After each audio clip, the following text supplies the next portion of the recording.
You know, look, I got my son in my arms. I'm 27, just made it last Thursday. I gotta have a future for him. I mean, how could I be comfortable doing what I'm doing, not knowing if he gonna make it, excuse me, through another day, because every other day, a child gets shot. I don't advocate violence at this point at all. You know, I'm 100% against it. You know, like Gold and Chris said, for our youth, I mean, they gotta grow up. And I got some more growing to do myself.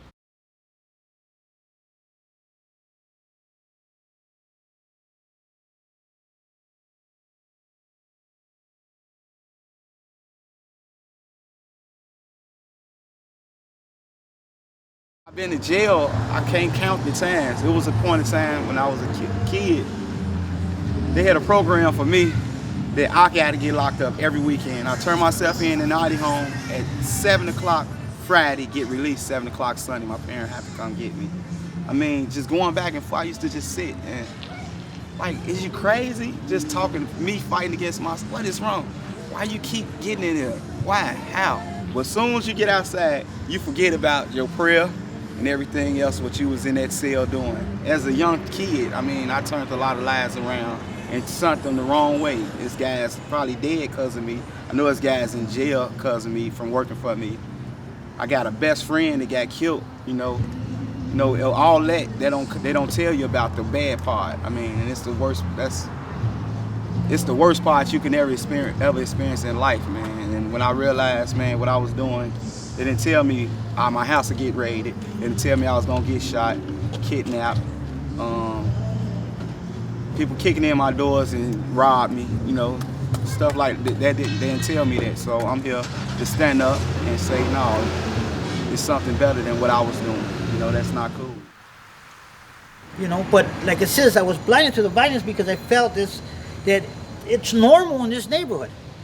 And growing up in the neighborhood, in the barrio, in the community where I came from, it's normal.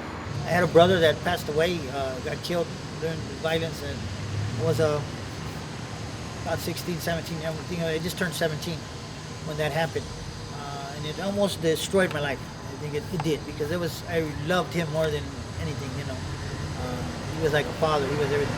He used to say, I was never going to be a gang member. That I didn't have to become a gang member because I had him. I didn't have a relationship with God because I was very angry with God. So, you know, my brother died, my mother was a heroin addict. The people that I cared about, that I loved, my friends, my homeboys, or whatever you want to call them, you know, indifferent, they were all dying around me.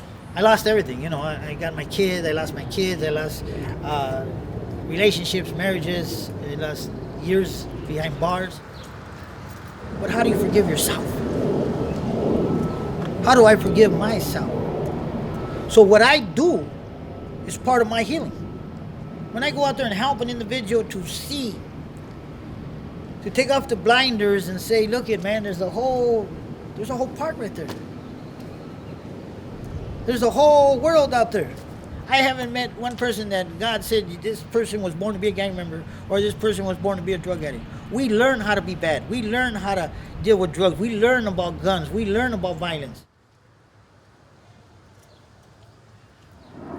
You know, when you don't feel good, when you just feel okay, you're gonna do just the bare minimum. And our people here in the community, they don't feel good. So they're just doing just enough to get by from sun up to sundown, to lay down and get back up again. When you feel great, you want to get a job, you want to go to school, you want to do this, married man, husband, wife, kids, family. You want to get it going. You know, you want to go Navy Pier, you want to go, these people, you know, if you go and ask them, have you ever been to Navy Pier downtown? I'll be very surprised if you get about maybe 15 to 20 people say they have on a 3-block range. People for our youth, you know, they lost hope. They feel like no one's here to, you know, advocate and or referee them on. You can do it, you know. When they're in the system, they can't get jobs if they're truthful about it. And if they're not truthful about it, if it's found out, they're asked to leave even if they're doing a phenomenal job. So they're just like, you know what? Fuck it. I might as well take something that don't belong to me. They ain't gonna give it to me no way. So I might as well take it. And if I gotta take a life while I'm at it, won't be no witnesses, you know, and that's really some warped thinking, but that's how it is at that time. I was introduced to ceasefire through James Highsmith, and it was a mediation with a young boy that was gonna lose his life over some gym shoes, and at Leo High School. And he called me and asked me, could I help him with that? And in a matter of minutes, we got on that and we took care of that. And the boy, both of the guys are alive now. There was not a gang war. Maybe by the time the trigger is released and before the bullet may penetrate, then dang, what did I just do? You know what I'm saying? But in the moment of that heat of getting down and cocking and releasing, they ain't thinking about it.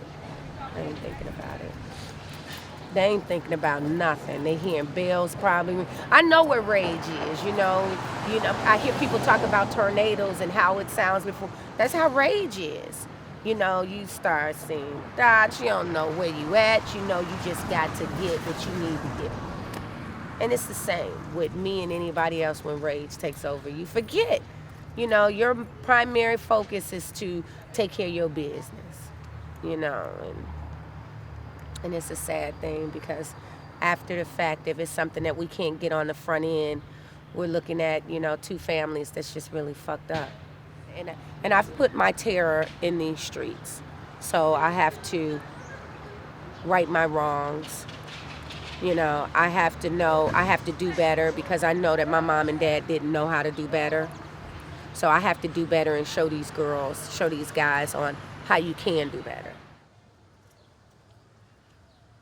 Man, from being in and out of prison and going through the substance abuse thing and losing a lot of friends out here, man, and a lot of relatives. I lost a stepson, I lost a nephew, you know, the gang violence, man. I lost a brother to gang violence, you know what I mean?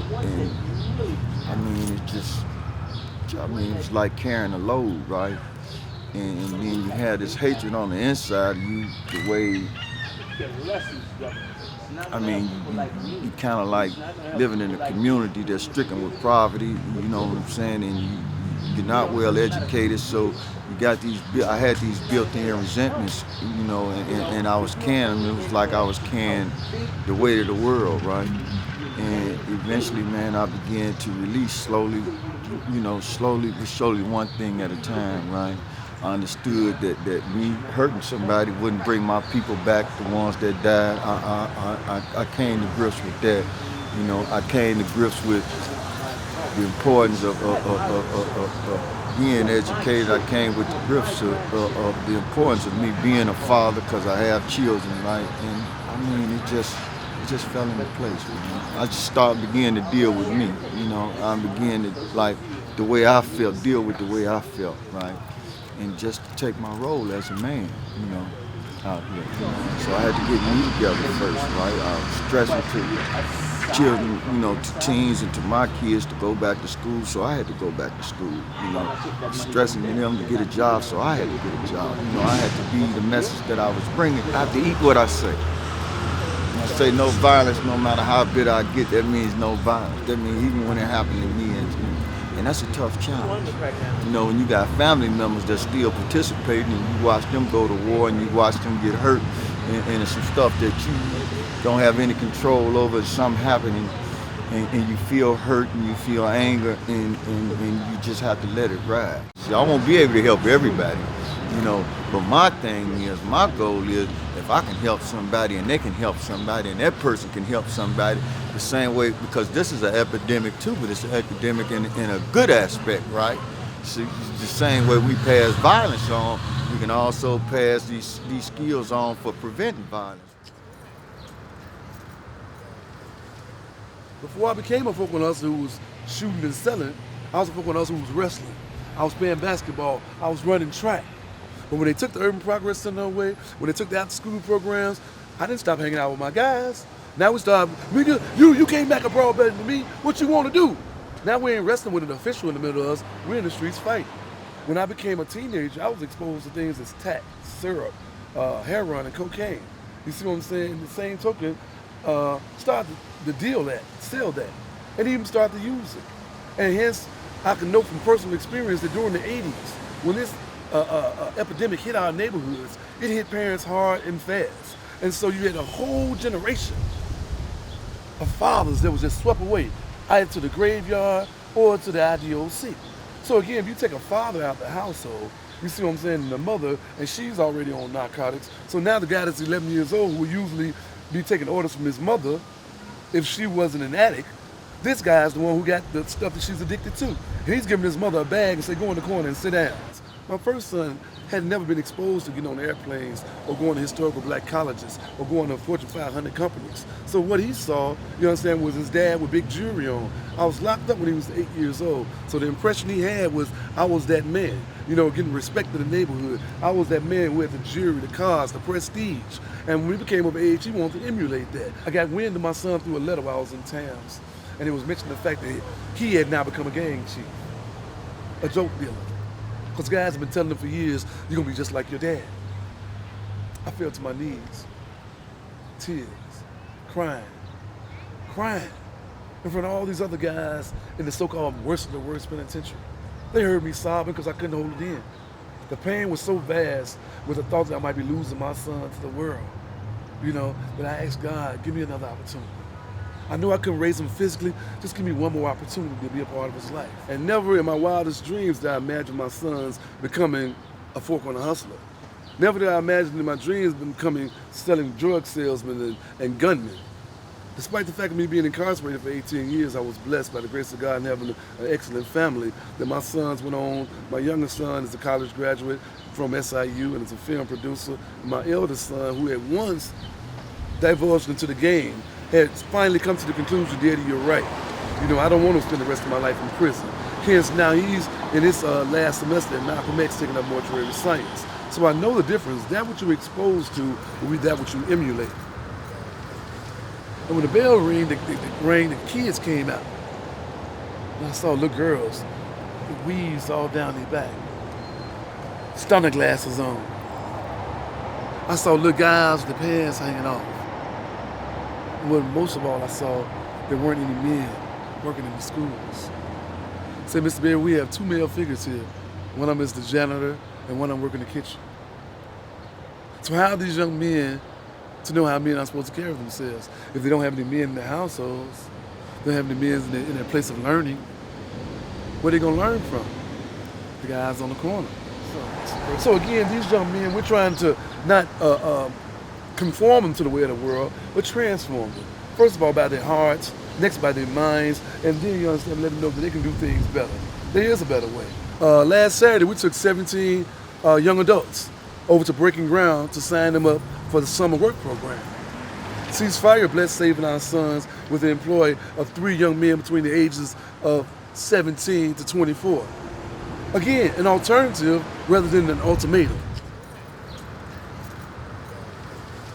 Still the same way today. 40 years later, we still doing the same thing.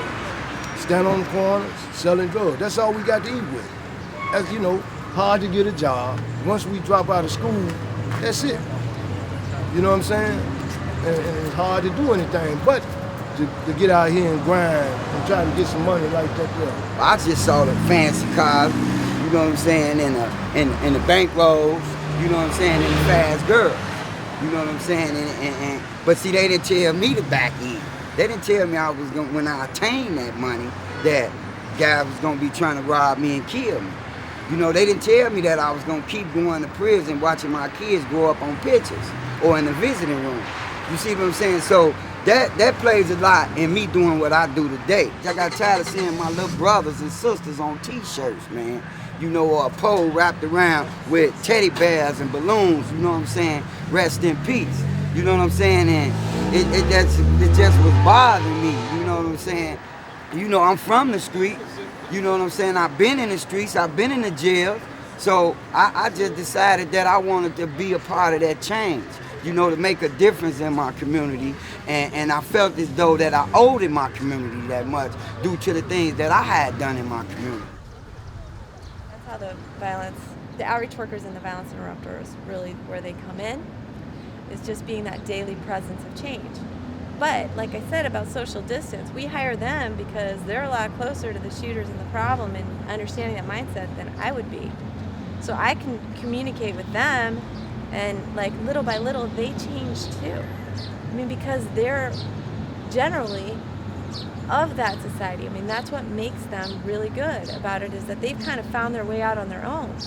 But they're so valuable because they can go in and really help people out of a very, very desperate situation sometimes. First of all, I don't think that we do everything we can. There's tremendous inequality, especially in the education system. Tremendous inequality. And when people are not prepared to enter the workforce, and when there's not economic opportunity for them to do so, what ends up happening is they join the illegal economy. And that, in many places, in many of those microcosms that we talked about, that is the main source of income for many people. It's the most viable, it's what they've seen the most, it's what's been modeled for them, and so it's what they feel maybe the most ready or equipped to join in, like maybe selling bootleg CDs, or even like stolen socks, or whatever. I mean, it could be on some low scale, it could be drugs, it could be anything, you know? So what's happened is that these people are seen as morally deficient, they're demonized, they're institutionalized, mostly imprisoned. So the only intervention for this situation that's social and economic is criminal justice intervention. And that's like this suppression, like people are gonna be deterred from being poor by imprisoning them? Hardly. You know, that's not the answer. The quote in the paper the other day was, it's nice to be able to pick yourself up by the bootstraps, but first you have to have some boots, you know? And people need to have some boots, and it's like, okay, you're walking around barefoot, you don't have any bootstraps to pick yourself up by, so let's meet you where you are and figure out what we can do to help move you ahead. Because what I think people don't understand is helping that person helps everybody.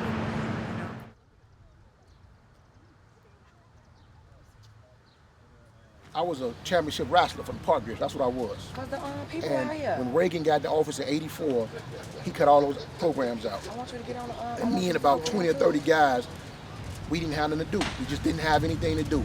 And the idle mind is a devil workshop for real. Because we sitting idle, you think a mischievous thing to do, especially if you didn't have direction. I didn't have direction. I didn't have a father. I didn't have any role models. The guy across the street name was Pokey. He was a drug dealer. He was giving me $5, $10 here and there. So he was the guy I looked up to. My son, 14 years old now. The day he was 2 or 3 years old, I came in the house. I had my hat broke to the right. I had a jogging suit on, and his mama had a suit for him, some clothes and shit. And he told his mama, I want what Daddy got. And he looked at me, and I looked at myself in the mirror, like, damn, he want whatever I got, he wanted. That's what made me start thinking. His name Tony Jr. too. And he said, I want that jogging suit Daddy got. I want to dress like Daddy. And I went and got him a jogging suit like that. We took a little picture. We stand up there. He standing there with me. I looked at the picture. Every time I look at the picture, I'm like, damn, whatever I am, this is what he gonna become. Catch me like 3 years, 4 years ago, you know, somebody say something to me. I'm like, what? You know what I mean? Like, what you wanna do? You know? And I was 21, 22, 23 years old, but I still had that mentality. But when I searched and got professional, and when I found out what it is, because violence is really a sickness out here, it is. And I've never been just like a person who wanna really hurt somebody. So, you know, once I started with Ceasefire, it changed my whole view. It changed my whole view. At first, I was like a hypocrite, like, you know, like, whatever, you know what I'm saying? Y'all gonna do what y'all gonna do. But then when we lost people, when we lost, you know, a lot of people, and you just constantly seeing people you love, running down the street, popping at people, you know, you be like, no, this shit got to stop, because I got to stand out here. So the car got too close to us, because we were standing in the street, and he threw a bottle at the car. So the car came back moments later shooting at everybody. And he got shot right here in the neck. And my friend got shot in her arm. Blood everywhere. I'm rushing up to the hospital, and we thought we was gonna lose him. So it's like a lot of things he done been through with the experience. It's like, that's what gave him the will to want to change also.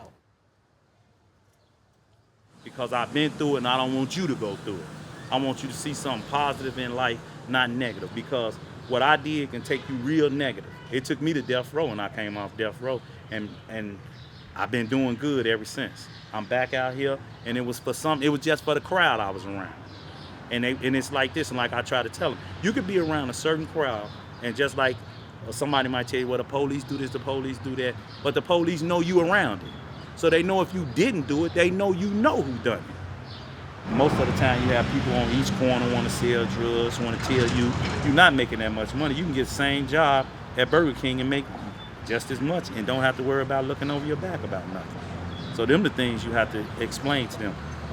Look, you can do this here and be looking over your back all day, or you can work in here and come out and say, hey, how y'all doing? And keep on and go ahead on and do something positive with your life. But we help them as a community by getting them back in school and keeping them positive. And they came up here and said, hey, we did this, we want y'all to come, we going on prom, different things. That's what drives me, to see the smile on their face that they like, hey, I could have been kicked out of school. If they're out of school, what, they're gonna be out here on the corner early in the morning, getting up like you're going to school, and then you're gonna just fall into the syndrome of just hanging on the corner. If you're hanging on the corner, then you're gonna be selling drugs. Or you're gonna be around the people that's selling drugs, or you're gonna be out here stealing cars or breaking in somebody's house, you know. So we can stop all this right now and get you back in school and go up here. If you're willing to do this here, what he telling you to take, sign this contract, and if I gotta come get you every morning and bring you to school, I would do that. It can be better. And I'm out here to show them that it can be better. It really can. It just takes time. Because it's a fight every day. We fight every day with these people out here. Every day. Excuse me for a second.